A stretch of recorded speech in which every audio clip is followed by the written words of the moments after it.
Welcome to the Hikmat Healing Podcast. Join me, Lisa, and my co-host Sean, the founder of Hikmat Healing. This podcast is for the spiritually curious, for people who feel like something in their life is blocked, repeating, or just a little off, but can't always explain why. In each episode, we explore the hidden energetic patterns behind things like bad luck, relationship struggles, emotional heaviness, burnout, even feeling stuck, all using real conversations, ancient wisdom, and stories from our healing work. We talk about energy in a grounded, honest way without fear, fluff, or extremes. If you're curious about how energy actually works, or you've tried other spiritual practices and are wondering what might be missing, you're in the right place. Let's get into today's conversation. Welcome to another episode of the Hikmat Healing Podcast. I am Lisa here with my co-host Sean. And before we even hit record, he was like getting ready and going. I'm like, save it. All the good stuff is going to come in the episode today. So we're going to be talking about energy as always, but we're taking a little bit of a twist on it and about energy absorption, a whole bunch of fun stuff. So welcome to the podcast. Hi, everyone. Welcome to another podcast. And today we're going to speak about the energy absorption. And I will let you, Lisa, first bring it up and ask the main question so I can come up with the right answer. Because things off here. Because my brain goes scattered all over the place. So if we're talking about this idea of, is there something that is off with me, or is it signs that maybe I'm absorbing energy from those who are around me? So is it an emotion that is actually mine? Am I emotional about something, or is there some energetic overwhelm coming from family members, from spouses, from coworkers? So if we boil it down to the basics, we're kind of like talking about how do we start to discern what is emotionally mine and what I may have emotionally absorbed from the world around me.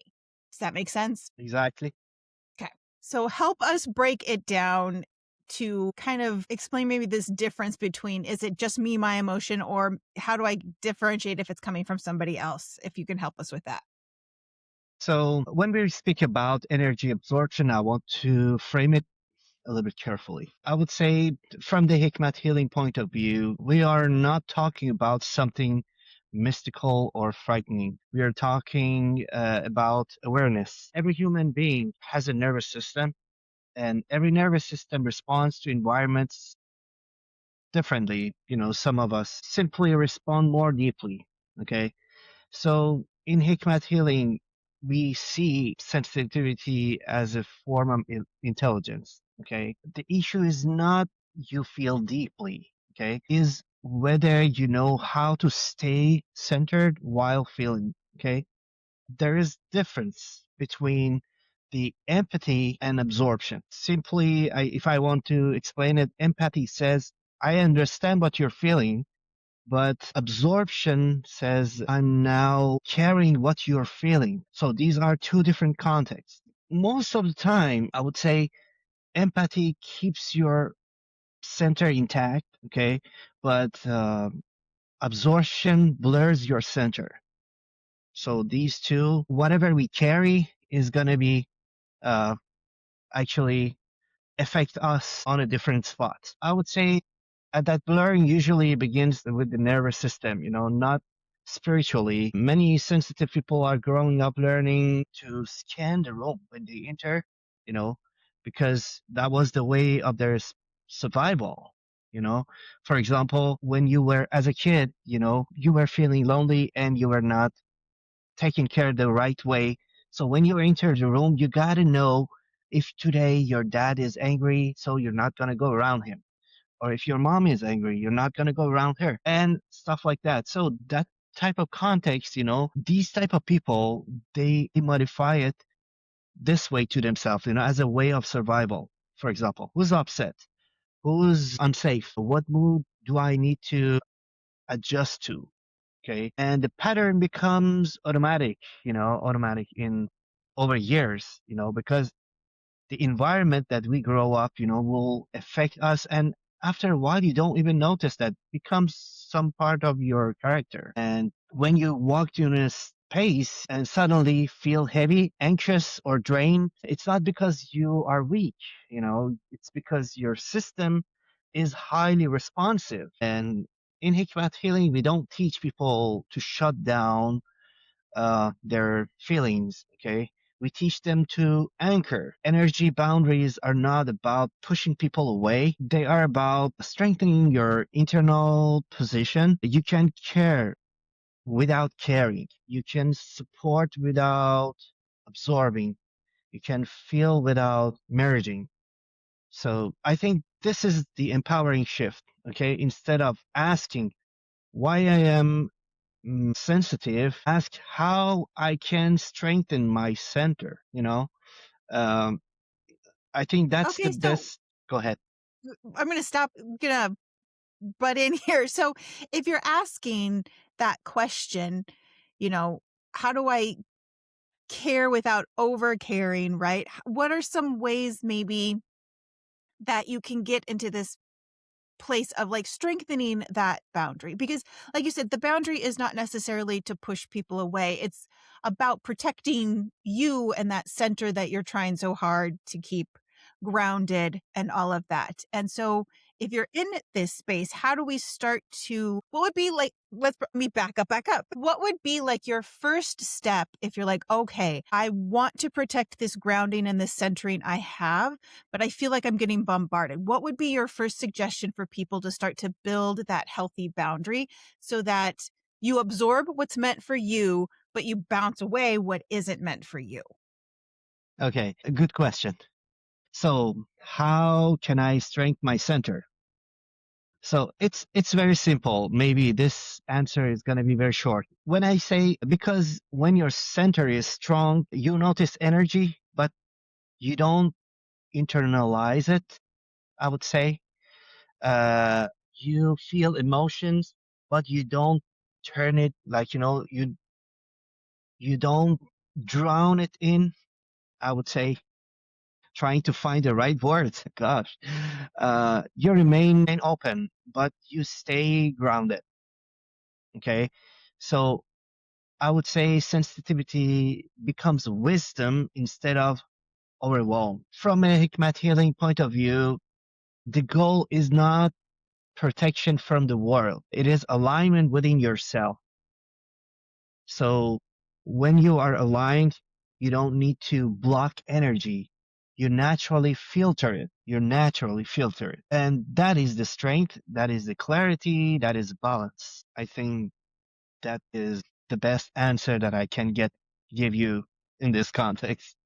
So in So would you say that like grounding then is figuring out what emotions feel like to you so that when you get into these spaces where you feel like maybe overwhelmed by everybody else's emotions, it's easier for you to filter, this is my emotion, this might be somebody else's emotion. So is that part of the grounding, is being able to identify within yourself, how am I actually feeling?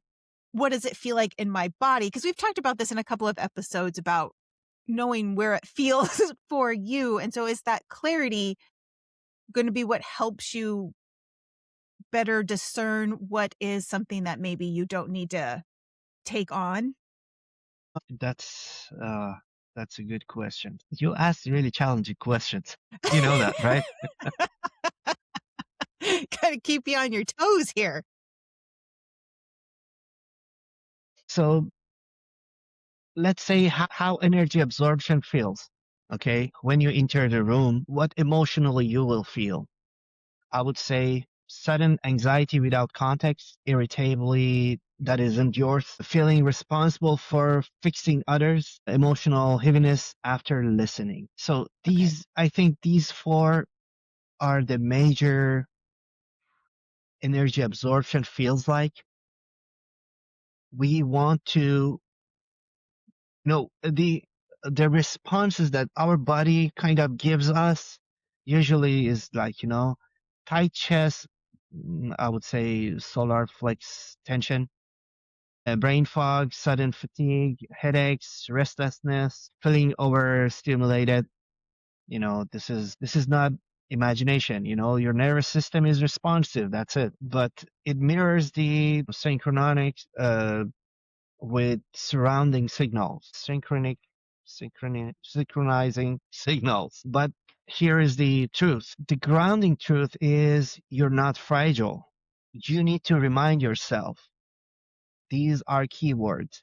You're not fragile. You are just responsive. And responsiveness without boundaries becomes over low. That's simple. So how we can, I would say boundaries aren't only emotional. Most people think boundaries mean saying no or limiting conversations or protecting your time. And that's part of it. But the energetic boundaries are about nervous system regulation. Let's say it's about not ever processing without isn't something that isn't yours, you know, or not trying to regulate others internally, not carrying emotional charges, like not carrying emotional charges with yourself, taking them home. So I would say boundaries are physiological, not psychological. So they begin with awareness, I would say. So if we get ourselves to this kind of awareness that we know where we stand, we can automatically filter. We have kind of a firewall that those bad energies is not going to penetrate it through the power wall, like firewall actually. So grounding clarity without fear, I would say there is nothing mystical or dramatic about it. Sensitivity plus lack of regulation, and the goal isn't to shut down your sensitivity. It's to strengthen your center, and this energy healing help you to strengthen your center, and by you manifest something that you want to be, okay, but your unconscious mind is not where you want to be. So with that energy healing, what we do, we help you to strike this energy between conscious mind and unconscious mind and make them align together. So by syncing these two together, are not doubting yourself anymore. And that is the strengthening to your center. That simple. And so when you are grounded, you can care without caring, and you can listen without absorbing. You can be present without merging. And that's the difference between empathy and exhaustion, actually. Okay. So there was a lot there. Yeah, that's what I said at the beginning. I said this context is very deep. So just long story short, I would say all the energies and all the, I would say, drainage and all that stuff that person feels. For example, when you enter, sometimes people are running away from the crowds because of, feeling that heaviness, and they don't know why. But when they are grounded, they can control, they know where they stand, and they can be in the environments that they are even, they know that the energy is not theirs. They keep to their energy, actually. So you have mentioned being grounded several times. So can you give maybe like a brief little explanation of, in the context of like Hikmat, what being grounded means, so that maybe if people have like heard the word, but they're not super familiar what that might look like? I would say being grounded is empowering your center, actually. So when you And have what an would empowered you center, qualify as your center? So like what do you mean when you say empowering your center? I know I want you to okay, like dig, like really simplify this super simple here. okay, I would say you know yourself, okay? You know what you stand for and what you are all about. So Perfect. when you know your intentions, what you're all about, you can filter out all the energies that they are not synchronizing with your energy, actually. So your energy is going to be the center. And when you're grounded, that means you have a huge, I would say, strong signal. That signal is around you, and whatever else is coming to hit that signal and change that signal, it cannot change the signal because it comes from a powerful source and it doesn't let it fluctuate. Okay. I think that's the best answer that I can say about being grounded. Maybe I said that multiple times. I thought that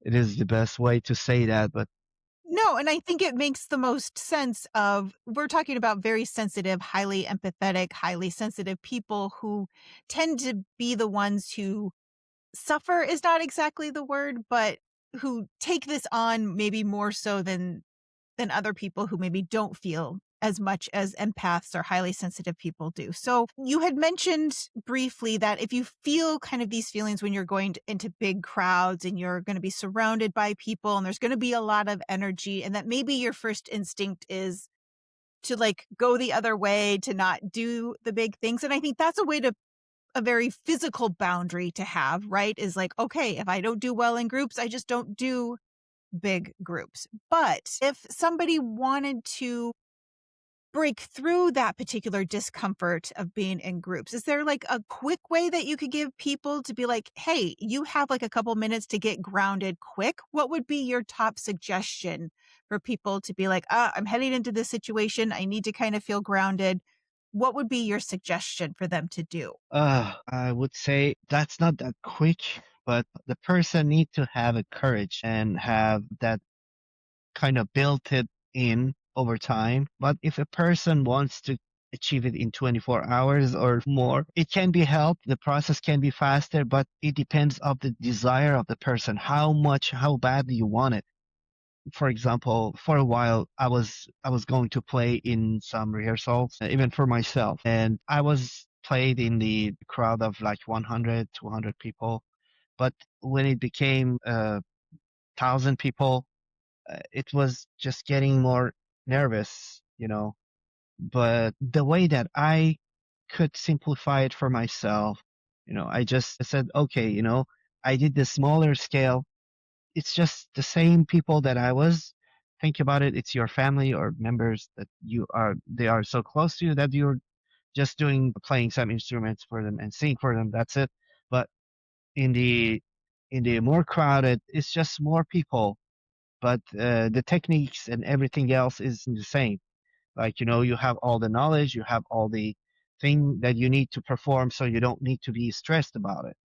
But this is just a theory, okay?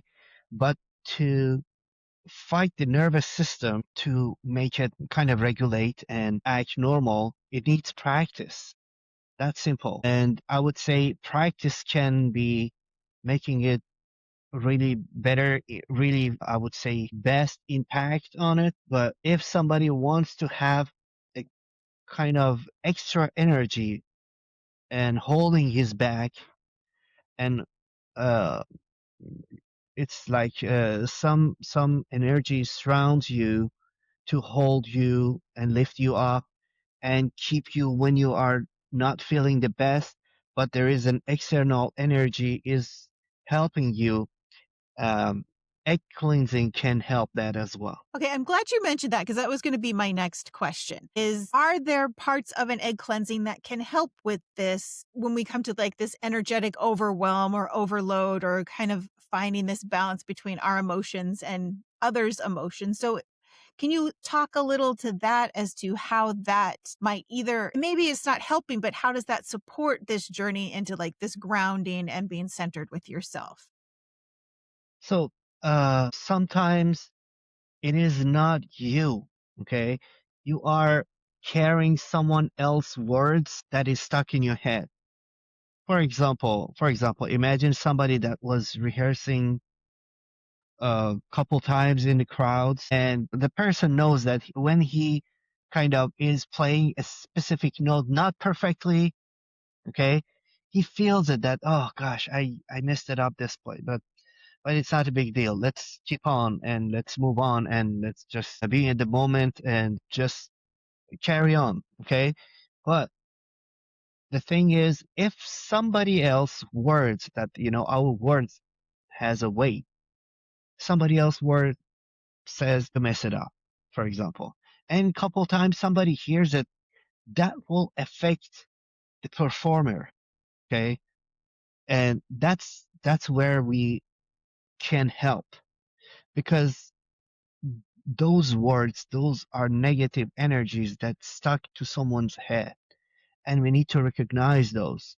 And first of all, the first thing is we need to remove that energy surround ourselves. First of all, like, you cannot get rid of an infection without removing the source of infection, right? You can take a lot of antibiotics, but when the source of infection is there, it's going to create more again. So how many times you're going to kill the infections, but the source of infection is there, right? So you need to pull out the source of infection first. You need to remove that person from your surrounding, or you need to just uh, simply deny them, or just not be in their presence when they are saying these words. And the second is doing the egg cleansing, because that will strike those negative energy and turn you to the kind of get you back on shape again. And you will feel the change, because after egg cleansing, those negative energies, like it's like a string that you pressure it to a certain point, and it used to be always in pressure. Once the pressure on it is gone, it will fluctuate a little bit, but it will stabilize in a while.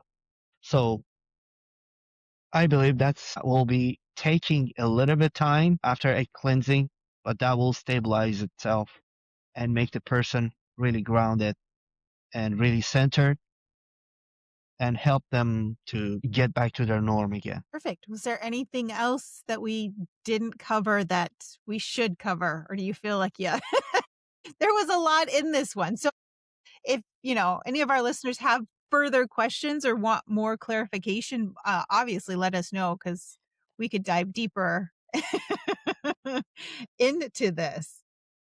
So for closing, just to wrap it up, uh, and next time when you feel overwhelmed, just pause and ask, is this truly mine? Is this energy that I'm receiving? Is this truly mine? That one question alone can change your nervous system response, believe me. And it isn't yours, actually. Okay. So you don't have to hold it. That's simple. And this is the best way that you can first filter out all the negative energies. And the second thing I would say, center to center again, that will help you get rid of all the negative energies that is coming toward you. You can just filter them out easier.